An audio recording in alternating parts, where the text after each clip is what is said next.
அதனால் அப்படியே விட்டுட்டு போயிடாதீங்க. சும்மா அப்படி பக்கத்துலேயே உட்காந்து கிண்டிக்கிட்டே இருங்க. கிண்டிக்கிட்டே இருந்தால் தான் அது வந்து நல்லா மடமடன்னு கொதி வரும் பாருங்கள். கொதி வரையில் நீங்கள் என்ன பண்ணுங்கள், சிம்மில் போட்டு கொதிக்க விடுங்க. இப்போ நல்லா வெந்ததுக்கப்புறம் நம்ம இதை எடுத்துக்கலாம். இப்போ கொதி வரையில் உங்களுக்கு பாருங்கள் நல்லா மடமடன்னு கொதிக்குது. இப்போ நம்ம என்ன பண்ணிடலாம், சிம்மில் வச்சிடலாம்.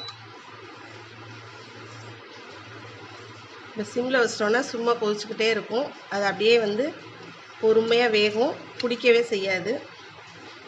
பிடிக்காமல் நல்லா வெந்துடும். திறந்து தான் வைக்கணும், இல்லாட்டினா பொங்கி தட்டிடும். ஐயோ கஞ்சியா, அதெல்லாம் எங்கள் தொண்டையில் இறங்கவே செய்யாது அப்படின்னு நினைப்பீங்க.